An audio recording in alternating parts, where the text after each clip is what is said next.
Hello students and welcome to Best Learning Classes. Today we are going to discuss the questions of the chapter number 9 of your accountancy book from question number 93. So let's get started. Max Limited invited applications for 2 lakh equity shares of 10 each. ठीक है, कितनी application मंगवाई? 2 lakh shares की मंगवाई. ठीक है, जो कि हमने 20% प्रीमियम पे मंगवाई हैं. ठीक है, जैसे कि एप्लीकेशन पे 5 रुपीज़, अलॉटमेंट पे 4 रुपीज़. ठीक है, तो जो ये अलॉटमेंट है 4 रुपये की, इसमें 2 रुपये का प्रीमियम भी है, मतलब 2 रुपये की फेस वैल्यू और 2 रुपये का प्रीमियम. फर्स्ट कॉल 2 रुपये की और फाइनल कॉल 1 रुपये की. एप्लीकेशन 2,40,000 शेयर के लिए रिसीव हो गई. मंगवाई हमने 2 लाख के लिए थी, बट रिसीव 2,40,000 के लिए हो गई, तो 40,000 से ओवर सब्सक्रिप्शन हो गया. ठीक है, अब देखो, जिन्होंने 1 लाख शेयर्स के लिए अप्लाई किया उनको हमने पूरे 1 लाख दे दिए. जिन्होंने 80,000 शेयर्स के लिए अप्लाई किया उनको हमने 60,000 दिए. और जिन्होंने 60,000 शेयर्स के लिए अप्लाई किया उनको हमने 40,000 शेयर अलॉट कर दिए. Applicants of 1,000 shares falling in category 1 and applicants of 1,200 shares falling in category 2 fail to pay allotment money. मतलब 1000 शेयर जो कि इस कैटेगरी से बिलोंग कर रहे थे और 1200 शेयर जो कि इस कैटेगरी से बिलोंग कर रहे थे, इन दोनों शेयर होल्डर्स ने हमें क्या किया है? अलॉटमेंट मनी पे नहीं करी है. और फिर उसके बाद इन शेयर्स को फोरफीट कर दिया गया, तो कि ये लोग फर्स्ट कॉल भी नहीं दे पाए. मतलब पहले इन्होंने अलॉटमेंट नहीं थी, फिर उन्होंने फर्स्ट कॉल भी पे नहीं करी, फिर हमने इनके शेयर्स को फोरफीट कर दिया. ठीक है, वो बोल रहे हैं कि जो 1,200 शेयर वाले हैं ना, इन्होंने तो भाई उसके बाद फर्स्ट और फाइनल कॉल भी पे नहीं करी और उनके शेयर्स को फाइनल कॉल के बाद क्या कर दिया गया? फोरफीट कर दिया गया, कैंसिल कर दिया गया. ठीक है, फिर वो बोल रहे हैं 1,300 शेयर, मतलब कि फर्स्ट कैटेगरी के तो सारे शेयर और दूसरे कैटेगरी में से 300 शेयर को रीइशू कर दिया गया. देखो, ये क्वेश्चंस ऐसे हम कर चुके हैं ना, जिसमें जब हम रीइशू कर रहे होते हैं, ठीक है, तो उसमें जो भी शेयर आपने कैटेगरी 1 में लिए होते हैं उसके सारे आ जाते हैं, कैटेगरी 2 के सारे आ जाते हैं और दूसरे वाले के कम आते हैं. तो ऐसे क्वेश्चन हम कर चुके हैं. ठीक है, ओके, तो अब वो जर्नलाइज भी करना है, कैश बुक भी बनानी है और बैलेंस शीट भी. चलिए, पहले ना हम सबसे पहले वर्किंग नोट देख लेते हैं. तो देखो स्टूडेंट, वर्किंग नोट में मैंने पहले ये निकाला कि फोरफिटेड अमाउंट कैटेगरी 1 में क्या होने वाला है. ठीक है, तो देखो स्टूडेंट्स, हमें बोला गया है कि जो कैटेगरी नंबर 1 के एप्लीकेंट्स हैं उनके पास 1,000 शेयर्स हैं. ओके, तो अब देखो फोरफिटेड अमाउंट क्या होता है. सबसे पहले आप मुझे ये बताइए मैम, फोरफिटेड अमाउंट वो होता है जो कि पे कर चुके होते हैं. तो स्टूडेंट, कैटेगरी 1 वाले पर्सन ने हमें अलॉटमेंट पे नहीं करी है. इट मीन्स उसने सिर्फ और सिर्फ आपको एप्लीकेशन पे करी होगी. तो एप्लीकेशन कितने रुपीज़ की थी? 5 रुपीज़ की थी. तो रिसीव इससे सिर्फ कितने हुए हैं? 5 रुपीज़ ही हुए हैं. तो इसलिए मैंने 1,000 को 5 से मल्टीप्लाई कर दिया. अब कितनी अलॉटमेंट उसने पे नहीं करी है? तो अलॉटमेंट तो 4 रुपये की थी, पूरी की पूरी उसने पे नहीं करी, तो 4,000 उसने पे नहीं करी. बहुत ही ईजी था. ठीक है, क्लियर हो गया. आगे बढ़ते हैं, अब कैटेगरी नंबर 2 की बात करते हैं. ठीक है, तो कैटेगरी नंबर 2 में वो बोल रहे हैं, अब देखो, अब ना एक बात आती है कि मैम यहाँ पे तो आप अलॉटेड शेयर्स भी निकाल रहे हो, तो इस कैटेगरी में क्यों नहीं निकाले? स्टूडेंट, उसमें हमें ज़रूरत ही नहीं थी ना. देखो, 1 लाख शेयर्स वालों को पूरे 1 लाख तो दिए जा ही रहे थे ना कैटेगरी नंबर 1 में. But here the case is different. यहाँ पे 80,000 वाले एप्लीकेंट्स को 60,000 ही दिए जा रहे हैं. तो हमें अलॉटेड शेयर्स की यहाँ पे क्या है? जरूरत है. ओके, तो देखो अब आप किस तरीके से करेंगे, तो कि देखो, ये मैंने बताया था, जब भी हमें ये चीज़ पूरी फॉलो करनी हो तो उस केस में हमें अप्लाइड और अलॉटेड दोनों शेयर्स चाहिए होते हैं. ठीक है, तो हमें अप्लाइड गिवन थे, अलॉटेड निकालने हैं. मतलब अलॉटेड ऊपर आएंगे और अप्लाइड दोनों साइड आ जाएंगे. यहाँ पे भी अप्लाइड आएगा और यहाँ पे भी अप्लाइड आ जाएगा. और कैटेगरी नंबर 2 है तो वो वाले अमाउंट मैंने यहाँ पे मेंशन करे, तो आपके पास उसके अलॉटेड शेयर आ गए. अब देखो उसने किया क्या. एप्लीकेशन हमें 1,200 शेयर पे 5 रुपये दे दिए, देने 900 शेयर पे ही चाहिए थे, तो इतना उसने ज़्यादा दे दिया. ये क्या हो गया? एक्सेस हो गया. अब जो ये एक्सेस हुआ इसको हम अलॉटमेंट पे ले गए. अब अलॉटमेंट पे उसके बनते थे 900 शेयर पे 4 रुपये और ये एक्सेस ऑलरेडी है ही है, तो इनको आपस में एडजस्ट करके इतना अभी भी उसका एरर बच गया जो कि वो अभी भी पे नहीं कर पाया है. ठीक है, और फोरफिटेड अमाउंट तो ये वाला हमारा निकल के आ ही गया. तो हमने दोनों कैटेगरीज में जितने भी शेयर्स की बात हो रही थी उनका फोरफिटेड और एरर अमाउंट निकाल लिया. अब देखो, जब हम कैश बुक बनाएंगे, मतलब सबसे पहले हम एप्लीकेशन की एंट्री करते हैं, तो एप्लीकेशन की एंट्री में पहले रिसीव की एंट्री होती है. तो रिसीव की कर दो, तो 2,40,000 शेयर पे आपके पास एप्लीकेशन रिसीव हो गई ना, और एप्लीकेशन पे 5 रुपये आए हैं, तो वो चीज़ आपने यहाँ पे मेंशन कर दी, इतना हमारा बैंक में आ गया. अब देखो स्टूडेंट, जितना भी एप्लीकेशन में पूरा रिसीव हुआ, हमें चाहिए कितना था? हमें तो 2 लाख शेयर पे 5 रुपए मतलब 10 लाख रुपए ही चाहिए थे। तो बाकी के जो ये 2 लाख एक्सेस बचे, इसको हम कहाँ ले गए? अलॉटमेंट पे ले गए। अगर मेंशन नहीं होता तो हम खुद ही समझ जाते हैं कि अलॉटमेंट में लेके जाना है, क्योंकि ना ये बोला है कि रिजेक्ट हुआ है ना। तो जब ऐसा कुछ भी ना बोला हो तो समझ जाओ कि जो भी एक्सेस होगा उसको अलॉटमेंट पे जाके ही एडजस्ट करोगे। अब अलॉटमेंट को ड्यू कर दो।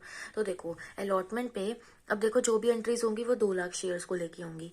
4 रुपए मंगवाए हैं, जिसमें से 2 शेयर कैपिटल में जाने हैं, 2 प्रीमियम में जाने हैं। हमने पहले ही मेंशन कर दिया। तो देखो स्टूडेंट, अब हुआ क्या? अलॉटमेंट में हमारे पास 8 लाख रुपए आने चाहिए थे, उसमें से 2 लाख तो आप एप्लीकेशन के टाइम पे ऑलरेडी लिख चुके हो, और ये तो वो एरर ही है ना जो हम लोगों ने अभी वर्किंग नोट्स में निकाला था। तो ये सब माइनस करके ये अमाउंट है जो कि अल्टीमेटली हमारे बैंक में आया है अलॉटमेंट के थ्रू। अब देखो केस नंबर 3 में क्या हुआ? अब हम लोगों ने क्या किया? फर्स्ट कॉल को ड्यू किया। ठीक है, तो 2 लाख शेयर पे 2 रुपए ये हम लोगों ने मंगवा लिए। किस पे? फर्स्ट कॉल पे 4 लाख रुपए आ गए। पर देखो फर्स्ट कॉल से बैंक में कितना पैसा आया है स्टूडेंट? देखो पूरे 4 लाख जो कि आने थे, उसमें से कुछ पैसा हमारे पास नहीं आया है। वो हमें कैसे पता लगेगा?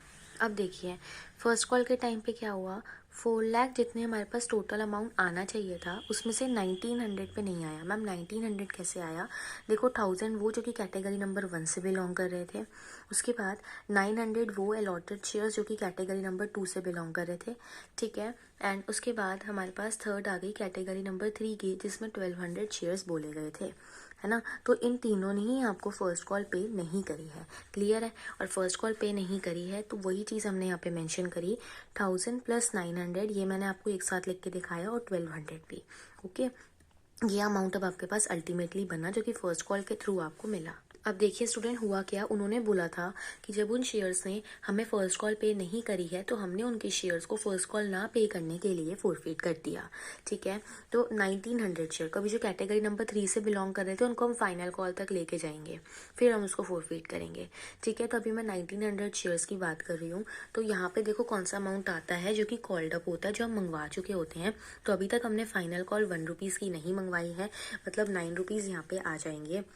फिर वही बात, सिक्योरिटी प्रीमियम रिजर्व सिर्फ तभी मेंशन हुआ होता है जब वो पे नहीं होता, और वो डेबिट साइड पे भी आता है और क्रेडिट साइड पे भी आता है। तो इस केस में दोनों ही कैटेगरी के बिलोंग करने वाले शेयर होल्डर्स ने हमें अलॉटमेंट पे नहीं करी है, मतलब 1900 को ही सीधा सीधा 2 से मल्टीप्लाई कर दिया जाएगा। अब ये मत करना कि मल्टीप्लाई बाय 4 कर देना, ठीक है, या तो अलग अलग लिख लो, 1000 मल्टीप्लाई में 2 प्लस 900 मल्टीप्लाई में 2, तब भी आपका आंसर सेम ही आने वाला है। ठीक है, फोरफिटेड शेयर में कौन सा अमाउंट आता है? जो कि रिसीव हो चुका होता है, बट मैं इसको दोबारा से कैलकुलेट नहीं करूंगी। मैंने अपने वर्किंग नोट नंबर 1 में फोरफिटेड अमाउंट 5000 का निकाला था, और वर्किंग नोट नंबर 2 में फोरफिटेड अमाउंट 6000 का निकाला था। उन दोनों को प्लस करके मेरे पास सीधा सीधा 11000 आ रहा है। अब इक्विटी शेयर अलॉटमेंट में कितना एरर हुआ ये भी मैंने अपने वर्किंग नोट्स में निकाल ही लिया था। 4000 वर्किंग नोट 1 में और 2100 वर्किंग नोट नंबर 2 में, दोनों को मिला के 6100 आ गया था। और फर्स्ट कॉल जो पे नहीं करी गई है वो तो आपको मैंने यहाँ पे लिख के दिखा ही दिया है। क्लियर है? तो शेयर्स क्या हो गए? फोरफिट हो गए। अब हम आगे बढ़ते हैं। तो अब हम लोगों ने क्या किया? फाइनल कॉल को ड्यू करने की एंट्री करी। अब फाइनल कॉल को ड्यू करते टाइम ये ध्यान रखना कि 2 लाख जो पूरे टोटल शेयर्स थे उसमें से 1900 शेयर फोरफिट हो गए हैं। तो जो अब बाकी के बचे हैं उसी पे ही अब आप लोग एंट्री करोगे। तो मैंने यहाँ लिखा भी है कि 2 लाख शेयर में से 1900 अब कैंसिल हो गए, उन बाकियों पे ही अब आपने ड्यू करी है अपनी फाइनल कॉल। तो अब आप यहाँ पे लिख दीजिए कि फाइनल कॉल में अब आपके पास कितना पैसा आया। तो स्टूडेंट 1200 जो शेयर, मतलब जो कैटेगरी नंबर 3 से बिलोंग करे तो उन्होंने हमें जब फर्स्ट कॉल पे नहीं करी तो ऑब्वियसली बात है कि फाइनल कॉल भी पे नहीं करी है। तो बस उसके अलावा जितना भी आया वो आपने यहाँ पे मेंशन कर दिया। अब जब हमने फाइनल कॉल मंगवा ली है तो अब हम उन शेयर्स को भी कैटेगरी नंबर 3 से जो बिलोंग कर रहे थे अब फोरफिट करेंगे।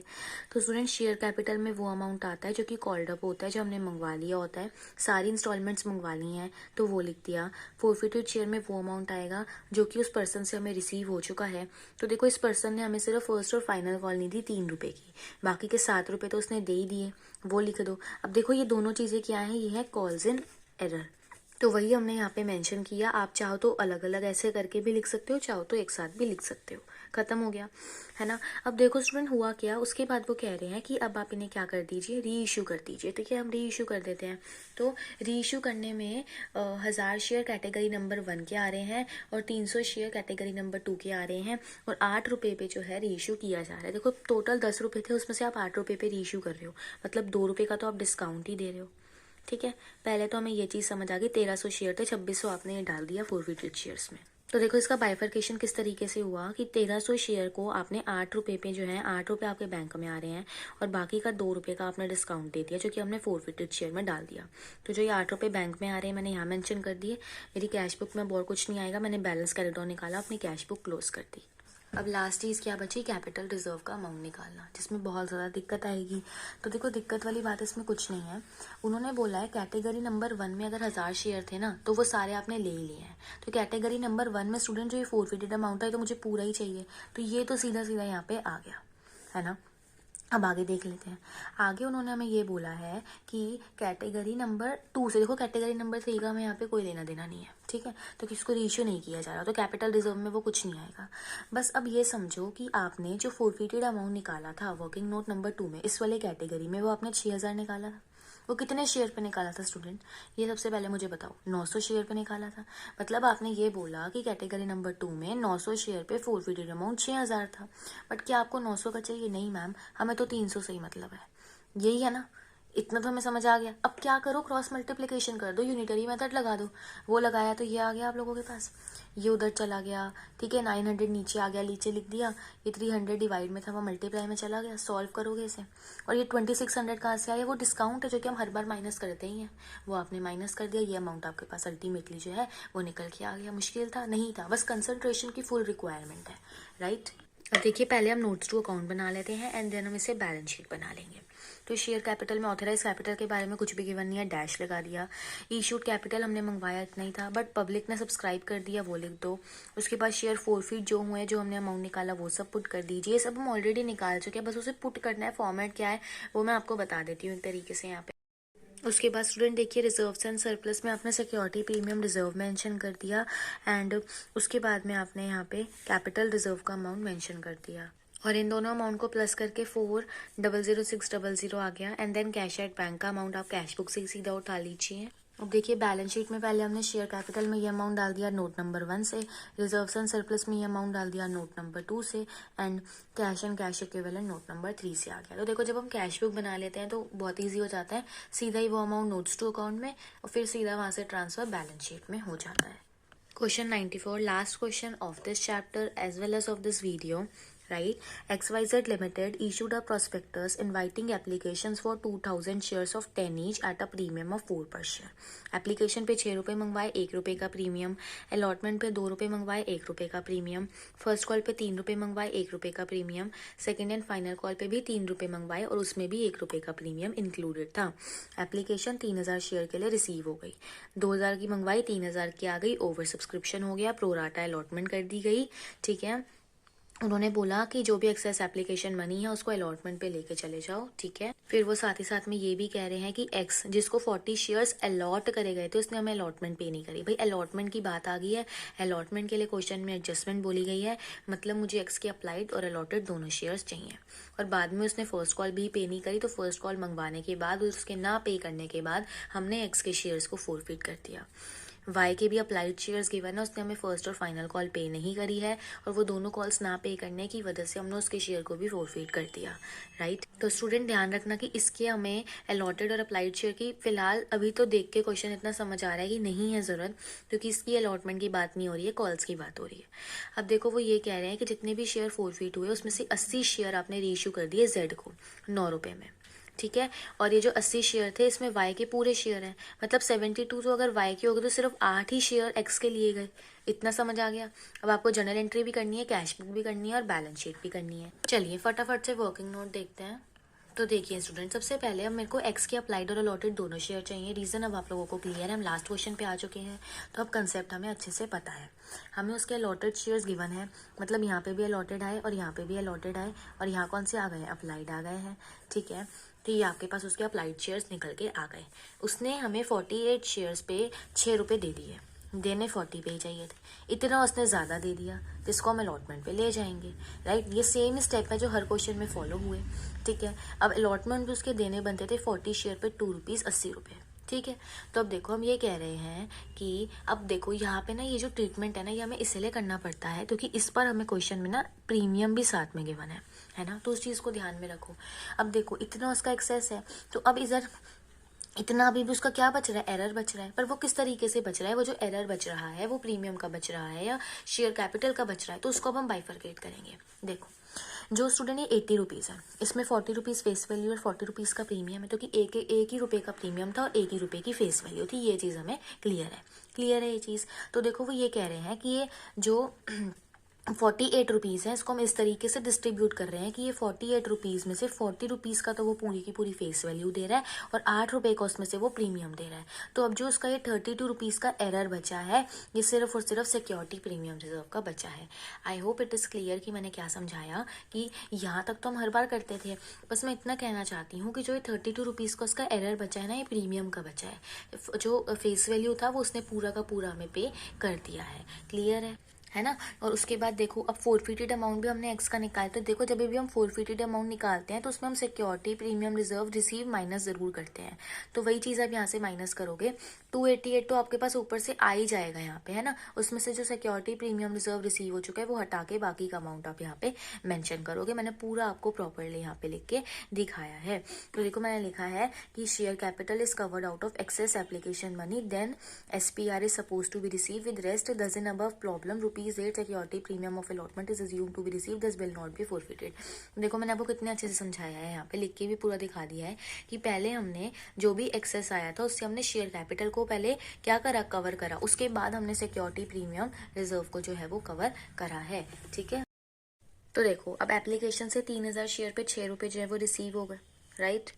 अब देखो यहाँ पे अब अच्छे से समझते हैं इसको। वो देखो अब स्टूडेंट एक चीज़ का ना ध्यान रखना, वो कह रहे हैं कि pro rata allotment was made on the application for 2400 shares, ठीक है। तो इट मीन्स अब हमें जो भी एंट्रीज करनी है वो 2400 मतलब 3000 में से एक तरीके से जो 600 शेयर है उनको रिजेक्ट कर दिया गया है, ठीक है। तो बचे कितने, 2400। जो भी प्रोराटा अलॉटमेंट करी गई वो 2400 शेयर पे करी गई, है ना। चलो अब इसको देखते हैं किस तरीके से ये करी गई है। 6 रुपये टोटल थे, वो आपने लिख दिया, ठीक है। ये वाला मैं क्लियर हो गया। अच्छा अब देखो यहाँ पे अब हम जो भी एंट्रीज लिख रही हूँ मैं लिख रही हूँ 2000 और 400 के हिसाब से। अब वो किस तरीके से वो भी समझ लेते हैं अच्छे से। शेयर कैपिटल में आना कितना चाहिए था, जितना कंपनी मंगवाना चाहती थी। कंपनी 2000 शेयर पे ही सिर्फ मंगवाना चाहती थी पैसा, तो वो चीज़ मैंने यहाँ पे मेंशन करी। और ध्यान रखना कि शेयर कैपिटल में सिर्फ फेस वैल्यू वाला अमाउंट आएगा, जो प्रीमियम वाला उसको हम अलग से लेके जाएंगे, जो कि हम यहाँ ले गए, ये रहा, ठीक है। ये वो अमाउंट है जो कि कंपनी मंगवाना चाहती थी। बाकी का जो भी बचा वो एक्सेस ही तो है, उसको अलॉटमेंट पे सीधा सीधा लेके जाना है। देखो कंपनी ना 2000 ही मंगवाना चाहती थी, 2400 का आ गया, तो 400 का ही तो एक्सेस बचा, वो आपने अलॉटमेंट पे ले गया। या तो ऐसे समझ लो, ये कह लो कि ये सब करके जो बैलेंसिंग फिगर बचेगी वो भी अलॉटमेंट की बच रही है। क्लियर है। अब अलॉटमेंट को आगे जाके ड्यू करो। तो देखो अब अलॉटमेंट पे अब जो भी एंट्रीज है वो तो 2000 शेयर पे हैं। तो अब देखो ये जो 2 रुपये हैं इसमें 1 रुपये और 1 रुपीज़ का ही प्रीमियम है, तो वो चीज़ हमने इसको अलग अलग करके यहाँ पे शो कर दी। तो देखिए अब बैंक में अल्टीमेटली कितना रिसीव हुआ। देखो टोटल 4000 आने थे, उसमें से 2400 हम एप्लीकेशन पे ऑलरेडी लिख ही चुके हैं, तो उसको हम यहाँ से हटा देंगे। और फिर बाकी जो हमने वर्किंग नोट से निकाला था उसको हटा के ये अल्टीमेटली ये अमाउंट है जो कि अलॉटमेंट में आ गया। उसके बाद स्टूडेंट्स फर्स्ट कॉल को ड्यू कर दो, है ना। तो फर्स्ट कॉल पे 3 रुपये थे टोटल, जिसमें से 2 रुपये का फेस वैल्यू में जाना था और 1 रुपये का प्रीमियम में जाना था। वो चीज़ आपने अलग अलग करके पहले मेंशन कर दी। उसके बाद आपने उसको फिर कैश बुक में पास कर दिया। तो देखो टोटल 6000 आने थे, उसमें से मैंने 40 इंटू में 3 और 60 इंटू में 3 इसीलिए किया है क्योंकि देखो जो एक्स है, ठीक है, उसने हमें अलॉटमेंट नहीं दी और बाद में उसने फर्स्ट कॉल भी नहीं दी, तो 40 शेयर्स पे 3 रुपये उसके नहीं आए हैं, ठीक है। और दूसरे वाला जो शेयर होल्डर है, अब देखो स्टूडेंट यहाँ पे हमने क्या किया है, अप्लाइड शेयर से पहले अलॉटेड शेयर कैलकुलेट करे हैं। अब मैम वो क्यों और कैसे, देखो स्टूडेंट ये मैंने आपको बताया था कि जब भी हमें फोरफिटेड का अमाउंट निकालना होता है या फिर जो भी आगे जाके जो भी एडजस्टमेंट्स होती है ना, वो हमेशा अलॉटेड शेयर्स पे होती हैं, उसकी हमें ज़रूरत होती है। तो वो मैंने आपको यहाँ पे निकाल के दिखाया कि आपको अप्लाइड अगर गिवन है ठीक है, तो यहाँ अप्लाइड आएंगे तो यहाँ पे भी अप्लाइड आएंगे। तो ये वाले जो होंगे ये अलॉटेड शेयर्स होंगे। इसको सॉल्व करके 60 शेयर्स आपके पास आंसर आ जाएगा। तो 60 शेयर पे 3 रुपये इसने नहीं दिए और 40 शेयर पे 3 रुपये एक्स ने नहीं दिए, उनको हटा के बाकी का पैसा आपके पास फर्स्ट कॉल पे आ गया, राइट। फिर हमें क्वेश्चन में बोला गया कि जो एक्स है ना, उसने क्या किया, पहले ना अलॉटमेंट पे नहीं करी, फिर उसने फर्स्ट कॉल भी पे नहीं करी, तो हमने उसके शेयर्स को फोरफीट कर दिया। तो देखो वैसे मैंने यहाँ पे आपको लिख के दिखाया है, शेयर कैपिटल में वो अमाउंट आता है जो कि कॉल्ड अप होता है, जो कि हम मंगवा चुके होते हैं। तो हम एप्लीकेशन मंगवा चुके हैं, अलॉटमेंट मंगवा चुके हैं, तो 6 + 2 8 रुपये आप मंगवा चुके हो, वो चीज़ आपने यहाँ पे मेंशन कर दी, ठीक है। और 40 शेयर्स पे अभी हम यहाँ लिख रहे हैं, तो कि सिर्फ एक्स के शेयर्स को भी क्या किया गया है, फोरफीट किया गया है। उसके बाद स्टूडेंट सिक्योरिटी प्रीमियम रिजर्व यहाँ पे क्यों आया, क्योंकि देखो ये 32 तो सीधा सीधा वर्किंग नोट से आ गया, क्योंकि हमने पता लगा लिया था कि वो 32 का जो एरर है वो पूरा पूरा प्रीमियम का है, ठीक है। और बाकी का ये 40 × 1 ये कहाँ से आ गया, ये आ गया फर्स्ट कॉल का, जो कि उसने नहीं दिया है। तो ये अमाउंट आपका प्रीमियम का आ गया। अब फोरफिटेड शेयर में वो अमाउंट आएगा जो कि रिसीव हो चुका होता है। तो अब मैं दोबारा नहीं निकालूंगी, मैं ऑलरेडी वर्किंग नोट में से निकाल ही चुकी हूँ, तो वहाँ से ये अमाउंट आ गया। अब शेयर अलॉटमेंट में से जितना पैसा नहीं दिया ये भी हम वर्किंग नोट में निकाल चुके हैं। तो देखो यही तो खासियत है ना सिक्योरिटी प्रीमियम रिजर्व की, डेबिट में भी आएगा और क्रेडिट में भी आएगा, right, okay. And then first call पे भी जो पैसा नहीं आया है वो आपको मैंने लिख के दिखाया है कि 40 शेयर पे 3 रुपये जो है वो नहीं आए हैं, ठीक है स्टूडेंट्स, वो आपने मेंशन करा, ओके। अब हम क्या करेंगे, अपनी second and final call due करेंगे। तो अब उसे कर दीजिए स्टूडेंट। देखो अब आपको सेकंड और फाइनल कॉल को ड्यू करना है, तो देखो हम किस तरीके से करेंगे। अब जो शेयर्स है ना स्टूडेंट, वो देखो 2000 शेयर में से आपके 40 शेयर तो अब कैंसिल आउट हो गए, तो अब 1960 बचे। तो उस पर अब आपने 3 रुपये क्या करे, ड्यू करे। उसमें से 2 रुपये का फेस वैल्यू में डाल दोगे और 1 रुपये का आपका प्रीमियम है वो आप अलग से पुट करोगे। तो देखो अब हमारा जो ये है फाइनल कॉल है, इस पे जो इतने भी आने थे उसमें से 60 × में 3 नहीं है, मैम 60 कैसे आया, वाई वाले। अब देखो उसको भूल जाओ एक्स को, अब तो वो कैंसिल हो गया, वो तो खत्म हो गया, ठीक है। तो अब उसको हम रीइश्यू के टाइम पे देखेंगे। फिलहाल तो यही हुआ ना कि इसने भी हमें 3 रुपये नहीं दिए और ये वाले आ गए ना उसके अलॉटेड शेयर्स, वो अमाउंट बाकी का आपने यहाँ पे लिख दिया। अब देखो फिर हमने क्या किया स्टूडेंट, वाई के शेयर्स को भी क्या कर दिया, फोरफीट कर दिया, ठीक है। क्योंकि जब वो सेकंड कॉल भी नहीं पे कर पाया तो हमने उसके शेयर को फोरफीट किया। तो शेयर कैपिटल में वो अमाउंट आता है जो कि कॉल्ड अप होता है। तो सारी इंस्टॉलमेंट मंगवा ली हैं, 10 के 10 रुपये आ गए और 60 शेयर पे सारी एंट्री की गई हैं। अब सिक्योरिटी प्रीमियम रिजर्व में जितना पैसा नहीं आया वो लिख दो। उसने फर्स्ट और सेकेंड एंड फाइनल कॉल पे नहीं करी, तो 1-1 रुपये का प्रीमियम मिला के 2 रुपये का प्रीमियम हो गया जो उसने पे नहीं करा, वो आपने मेंशन कर दिया।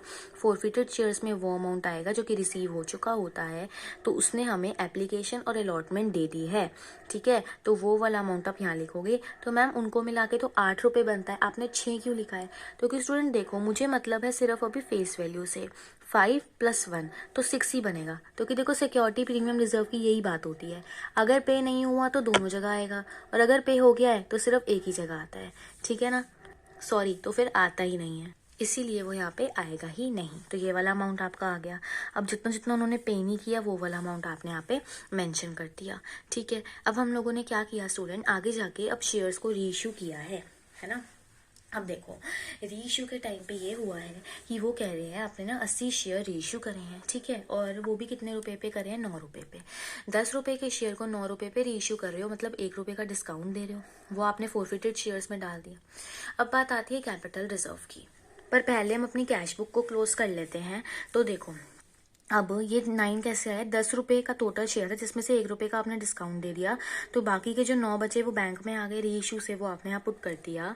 और ये वो अमाउंट है स्टूडेंट जो कि कैंसिल आउट हो गए हैं, मतलब कि उन्होंने ये बोलते ना कि टोटल 3000 शेयर में से हम 2400 पे प्रोराटा अलॉटमेंट कर रहे हैं, तो बाकी के 600 शेयर को तो आप रिजेक्ट कर रहे हो, तो बैंक में से पैसा जा रहा है तो इसलिए आपने उसको कौन सी साइड पे लिखा है, क्रेडिट साइड पे लिखा है, ठीक है। और एप्लीकेशन का अमाउंट यहाँ पे लिखा है, बाकी का जो भी बचा वो बैलेंसिंग फिगर में डाल के आपने अपनी कैश बुक को क्लोज कर दिया। अब एक लास्ट चीज समझते हैं, वो है हमारी कैपिटल रिजर्व की। आई नो क्वेश्चन बहुत लेंदी हो जाते हैं, जैसे इसमें कैश बुक आ गई, फिर notes to account, balance sheet, journal entry, working notes, but student अगर ये चैप्टर आ जाता है ना तो मजा आता है, पता है चैप्टर करने में, राइट। और आएगा भी तो ज़्यादा मार्क्स का आएगा ये चैप्टर, तो छोड़ भी नहीं सकते, ठीक है। तो देखो अब कैपिटल रिजर्व में कितना अमाउंट हमारा जाने वाला है, तो उनकी ना पहले बात समझने की कोशिश करो। वो कह रहे हैं जो आप लोग 80 शेयर्स ले रहे हो उसमें वाई के पूरे शेयर्स हैं, ठीक है। तो ठीक है भाई, हमें इतना तो समझ आ गया। अब मैं पहले जाती हूँ और मैं जाकर देखती हूँ कि वाई की जो फोरफिटेड शेयर्स का अमाउंट है वो कितना है। तो वाई का जो फोरफिटेड शेयर का अमाउंट है वो है 360। तो ये तो मैंने पूरा पूरा ले लिया, माइनस में 80 मैंने डिस्काउंट का ले लिया। ये दोनों चीज़ें तो मुझे क्लियर है, मुझे इसका ध्यान देना है ना। अब स्टूडेंट आप एक बार देखिए, ये जो एक्स है, ठीक है, एक्स का जो ये फोरफिटेड शेयर का अमाउंट है ये 240 का, ये कितने शेयर पे है, ये 40 शेयर पे है। पर आपको चाहिए कितने शेयर का, 8 ही तो शेयर का चाहिए। क्योंकि वो कह रहे हैं जो ये 80 शेयर है ना, इसमें 72 तो आप वाई के ले रहे हो, बाकी ये एक्स के ले रहे हो, तो बचे कितने, 8 ही तो बचे एक्स के, है ना। तो ये हमने कर दी गलती, ये 8 निकाल के, जिस भी बच्चे ने ये 8 निकाला है उसकी हो गई है गलती। और उसका रीज़न ये है स्टूडेंट कि मैंने आपको फिर बताया था कि जब भी हमें capital reserve, forfeited share, error, ये सब कुछ निकालते हैं, हमें यहाँ पे चाहिए होता है अपना अलॉटेड शेयर। तो मतलब कि 80 में से 60 शेयर वाई के ले रहे हो तो 20 एक्स के लोगे, ये अलॉटेड लेने हैं। गलती मत करना, अगर आप लाइट ले लोगे सीधा सीधा कैपिटल रिजर्व गलत कराओगे। और सबसे इंपॉर्टेंट एंट्री मुझे तो यही लगती है कि इसी में सबसे ज़्यादा मज़ा आता है, राइट। तो ये बस इस चीज़ का ध्यान रखना, इसीलिए मैंने यहाँ पे मल्टीप्लाई में 20 लिखा है। तो कि जो 240 का अमाउंट है 40 शेयर पे है, मुझे चाहिए 20 का ही, ठीक है। और ये दोनों तो मैंने समझा ही दिए थे। तो इसको सॉल्व आउट करके आपके पास 400 का अमाउंट आ गया, जो कि आपने कैपिटल रिजर्व में डाल दिया। अब देखो, जैसे नोट्स टू अकाउंट बनाया, ऑथराइज कैपिटल का तो कुछ बताया ही, तो डैश लिख दिया। इशूड कैपिटल में 2000 शेयर पे 10 रुपये मंगवाए, वो लिख दिया। अब देखो सब्सक्राइब कैपिटल में किस तरीके से आया वो भी आपको मैंने यहाँ पे लिख के जो है वो दिखाया हुआ है ना। फिर शेयर फोरफिटेड का जो अमाउंट है वो भी हम लोगों ने लिख दिया। देन सिक्योरिटी प्रीमियम रिजर्व में, कैपिटल रिजर्व में, मतलब देखो जो जो अमाउंट आया है ना वो सब मैंने आपको यहाँ पे प्रॉपरली मेंशन करके दिखाया है, ब्रैकेट में लिखा भी है। स्टिल अगर कोई भी जैसे आपको मान लो समझ नहीं आया कैसे आया 72 या जो भी, मेरे से आप लोग कमेंट सेक्शन में पूछ लेना स्टूडेंट्स, ठीक है। And then cash at bank का हम लोगों ने बैलेंस जो है ये पुट कर दिया अपना, ये वाला सॉरी। और ये आपका प्रीमियम रिजर्व्स एंड सरप्लस का पूरा अमाउंट यहाँ पे आ गया। एंड अब बैलेंस शीट में जाके देखो, शेयर कैपिटल नोट नंबर 1 से, नोट नंबर 2 से reserves and surplus, and note number 3 से कैश एंड कैश इक्विवेलेंट का अमाउंट, जो कि ये तो बेसिकली हम लोगों ने सीधा का सीधा अपनी कहाँ से उठा लिया, कैश बुक से ही उठा लिया। सो स्टूडेंट अब ये चैप्टर यहाँ पे फिनिश होता है। मेरे को पता है डाउट हो सकता है, देखो हो सकता है, कोई बड़ी बात नहीं है, चैप्टर थोड़ा सा कॉम्प्लिकेटेड है, टफ नहीं कहूँगी। तो अगर कोई भी डाउट होता है ना तो आप लोग मेरे से कमेंट सेक्शन में पूछ लो, जैसे ही मुझे टाइम मिलेगा मैं पक्का आपका जो डाउट है उसे क्लियर करने का ट्राई करूँगी, right students. So that's it for this video students. I hope आपको ये क्वेश्चन अच्छे से समझ में आ गए होंगे, कोई भी डाउट नहीं रहा होगा। Still if you have any doubt you can ask me in comment section, and if you find this video useful then please like, share and subscribe my channel.